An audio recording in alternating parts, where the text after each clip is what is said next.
لن تنالوا البر حتى تنفقوا مما تحبون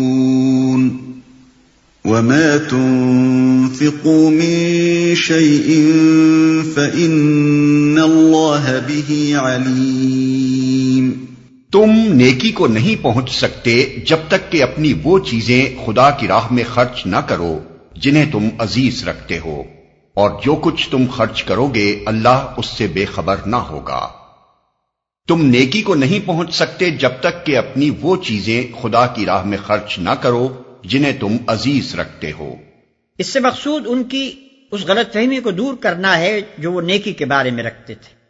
ان کے دماغوں میں نیکی کا بلند سے بلند تصور بس یہ تھا کہ صدیوں کے توارث سے تشرع کی جو ایک خاص ظاہری شکل ان کے ہاں بن گئی تھی، اس کا پورا چربا آدمی اپنی زندگی میں اتار لے، اور ان کے علماء کی قانونی موشگافیوں سے جو ایک لمبا چوڑا فقہی نظام بن گیا تھا، اس کے مطابق رات دن زندگی کے چھوٹے چھوٹے ضمنی و فروعی معاملات کی ناپ تول کرتا رہے۔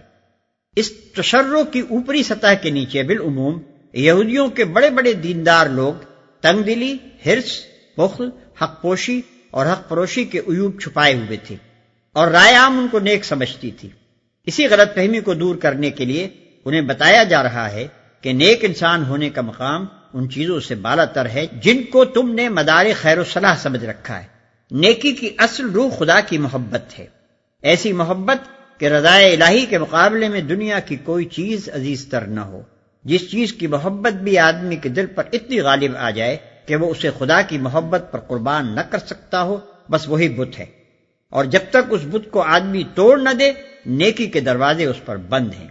اس روح سے خالی ہونے کے بعد ظاہری تشرع کی حیثیت محض اس چمکدار روغن کی سی ہے جو گھن کھائی ہوئی لکڑی پر پھیر دیا گیا ہو۔ انسان ایسے روغنوں سے دھوکہ کھا سکتے ہیں مگر خدا نہیں کھا سکتا۔ كل الطعام كان حلا لبني إسرائيل إلا ما حرم إسرائيل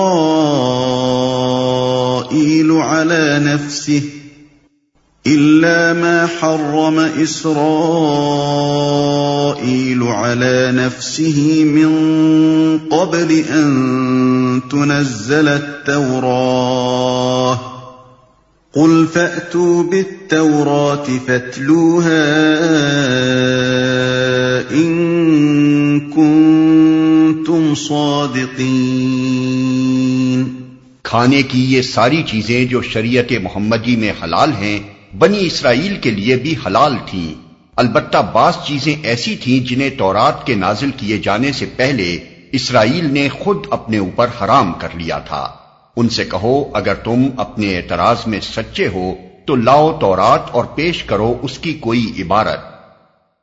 کھانے کی یہ ساری چیزیں بنی اسرائیل کے لیے بھی حلال تھیں۔ قرآن اور محمد صلی اللہ علیہ وسلم کی تعلیمات پر جب علماء یہود کوئی اصولی اعتراض نہ کر سکے، کیونکہ اساس دین جن امور پر ہے ان میں انبیاء سابقین کی تعلیمات اور نبی عربی صلی اللہ علیہ وسلم کی تعلیم میں یکسر فرق نہ تھا، تو انہوں نے فقہی اعتراضات شروع کیے۔ اس سلسلے میں ان کا پہلا اعتراض یہ تھا کہ آپ نے کھانے پینے کی بعض ایسی چیزوں کو حلال قرار دیا ہے جو پچھلے انبیاء کے زمانے سے حرام چلی آ رہی ہیں۔ اسی اعتراض کا یہاں جواب دیا جا رہا ہے۔ جنہیں تورات کے نازل کیے جانے سے پہلے اسرائیل نے خود اپنے اوپر حرام کر لیا تھا۔ اسرائیل سے مراد اگر بنی اسرائیل لیے جائیں تو مطلب یہ ہوگا کہ نزول تورات سے قبل بعض چیزیں بنی اسرائیل نے محض رسماً حرام قرار دے لی تھیں، اور اگر اس سے مراد حضرت یعقوب علیہ السلام لیے جائیں تو اس کا مطلب یہ ہوگا کہ آن جناب نے بعض چیزوں سے طبعی کراہت کی بنا پر یا کسی مرض کی بنا پر اعتراض فرمایا تھا، اور ان کی اولاد نے بعد میں انہیں ممنوع سمجھ لیا۔ یہی مؤخر الذکر روایت زیادہ مشہور ہے، اور بعد والی آیت سے یہ بات صاف طور پر ظاہر ہوتی ہے کہ اونٹ اور خرگوش وغیرہ کی حرمت کا جو حکم بائبل میں لکھا ہے وہ اصل تورات کا حکم نہیں ہے، بلکہ یہودی علماء نے بعد میں اسے داخل کتاب کر دیا ہے۔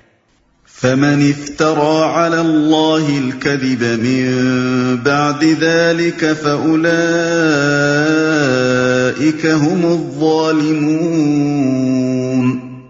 اس کے بعد بھی جو لوگ اپنی جھوٹی گھڑی ہوئی باتیں اللہ کی طرف منسوب کرتے رہیں وہی در حقیقت ظالم ہیں۔ قل صدق اللہ فاتبعوا ملة إبراهيم حنيفا وما كان من المشركين۔ کہو اللہ نے جو کچھ فرمایا ہے سچ فرمایا ہے، تم کو یکسو ہو کر ابراہیم کے طریقے کی پیروی کرنی چاہیے، اور ابراہیم شرک کرنے والوں میں سے نہ تھا۔ مطلب یہ ہے کہ ان فقہی جزیات میں کہاں جا پھنسے ہو؟ دین کی جڑ تو اللہ واحد کی بندگی ہے جسے تم نے چھوڑ دیا اور شرک کی آلائشوں میں مبتلا ہو گئے۔ اب بحث کرتے ہو فقہی مسائل میں، حالانکہ یہ وہ مسائل ہیں جو اصل ملت ابراہیمی سے ہٹ جانے کے بعد انحطاط کی طویل صدیوں میں تمہارے علماء کی مشگافیوں سے پیدا ہوئے ہیں۔ ان اول بیت وضع للناس للذی ببکۃ مبارکا وہدی للعالمین۔ بے شک سب سے پہلی عبادت گاہ جو انسانوں کے لیے تعمیر ہوئی وہ وہی ہے جو مکے میں واقع ہے، اس کو خیر و برکت دی گئی تھی اور تمام جہان والوں کے لیے مرکز ہدایت بنایا گیا تھا۔ یہودیوں کا دوسرا اعتراض یہ تھا کہ تم نے بیت المقدس کو چھوڑ کر کعبے کو قبلہ کیوں بنایا، حالانکہ پچھلے انبیاء کا قبلہ بیت المقدس ہی تھا۔ اس کا جواب سورہ بقرہ میں دیا جا چکا ہے، لیکن یہودی اس کے بعد بھی اپنے اعتراض پر مصر رہے، لہذا یہاں پھر اس کا جواب دیا گیا ہے۔ بیت المقدس کے متعلق خود بائبل ہی کی شہادت موجود ہے کہ حضرت موسیٰ علیہ السلام کے 450 برس بعد حضرت سلیمان علیہ السلام نے اس کو تعمیر کیا، سلاطین باب 6 آیت 1، اور حضرت سلیمان علیہ السلام ہی کے زمانے میں وہ قبلہ اہل توحید قرار دیا گیا، کتاب مذکور باب 8 آیت 29 اور 30۔ برعکس اس کے یہ تمام عرب کی متواتر اور متفق علیہ روایات سے ثابت ہے کہ کعبے کو حضرت ابراہیم علیہ السلام نے تعمیر کیا اور وہ حضرت موسیٰ علیہ السلام سے 800-900 برس پہلے گزرے ہیں، لہذا کعبے کی اولیت ایک ایسی حقیقت ہے جس میں کسی کلام کی گنجائش نہیں۔ فیہ آیات بینات مقام ابراہیم ومن دخلہ کان آمنا وَلِلَّهِ عَلَى النَّاسِ حِجُّ الْبَيْتِ مَنِ اسْتَطَاعَ إِلَيْهِ سَبِيلًا وَمَنْ كَفَرَ فَإِنَّ اللَّهَ غَنِيٌّ عَنِ الْعَالَمِينَ۔ اس میں کھلی ہوئی نشانیاں ہیں، ابراہیم کا مقام عبادت ہے، اور اس کا حال یہ ہے کہ جو اس میں داخل ہوا مامون ہو گیا۔ لوگوں پر اللہ کا یہ حق ہے کہ جو اس گھر تک پہنچنے کی استطاعت رکھتا ہو وہ اس کا حج کرے، اور جو کوئی اس حکم کی پیروی سے انکار کرے تو اسے معلوم ہو جانا چاہیے کہ اللہ تمام دنیا والوں سے بے نیاز ہے۔ اس میں کھلی ہوئی نشانیاں ہیں، یعنی اس گھر میں ایسی صریح علامات پائی جاتی ہیں جن سے ثابت ہوتا ہے کہ یہ اللہ کی جناب میں مقبول ہوا ہے اور اسے اللہ نے اپنے گھر کی حیثیت سے پسند فرما لیا ہے۔ لقدق بیابان میں بنایا گیا اور پھر اللہ نے اس کے جوار میں رہنے والوں کی رزق رسانی کا بہتر سے بہتر انتظام کر دیا۔ 2500 برس تک جاہلیت کے سبب سے سارا ملک عرب انتہائی بدامنی کی حالت میں مبتلا رہا، مگر اس فساد بھری سرزمین میں کعبہ اور اطراف کعبہ ہی کا ایک خطہ ایسا تھا جس میں امن قائم رہا، بلکہ اسی کعبہ کی یہ برکت تھی کہ سال بھر میں 4 مہینے کے لیے پورے ملک کو اس کی بدولت امن میسر آ جاتا۔ پھر ابھی نصف صدی پہلے ہی سب دیکھ چکے تھے کہ ابراہ نے جب کعبے کی تخریب کے لیے مکے پر حملہ کیا تو اس کی فوج کس طرح قہر الہی کی شکار ہوئی۔ اس واقعے سے اس وقت عرب کا بچہ بچہ واقف تھا اور اس کے چشمدید شاہد ان آیات کے نزول کے وقت موجود تھے۔ جو اس میں داخل ہوا مامون ہو گیا۔ جاہلیت کے تاریک دور میں بھی اس گھر کا یہ احترام تھا کہ خون کے پیاسے دشمن ایک دوسرے کو وہاں دیکھتے تھے اور ایک کو دوسرے پر ہاتھ ڈالنے کی جرأت نہ ہوتی تھی۔ قُلْ يَا أَهْلَ الْكِتَابِ لِمَ تَكْفُرُونَ بِآيَاتِ اللَّهِ وَاللَّهُ شَهِيدٌ عَلَى مَا تَعْمَلُونَ۔ کہو اے اہل کتاب، تم کیوں اللہ کی باتیں ماننے سے انکار کرتے ہو؟ جو حرکتیں تم کر رہے ہو اللہ سب کچھ دیکھ رہا ہے۔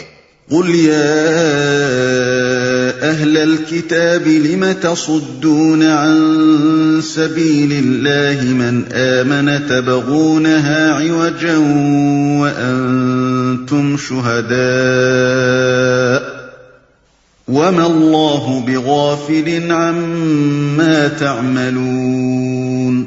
کہو اے اہل کتاب، یہ تمہاری کیا روش ہے کہ جو اللہ کی بات مانتا ہے اسے بھی تم اللہ کے راستے سے روکتے ہو اور چاہتے ہو کہ وہ ٹیڑھی راہ چلے، حالانکہ تم خود اس کے راہ راست ہونے پر گواہ ہو۔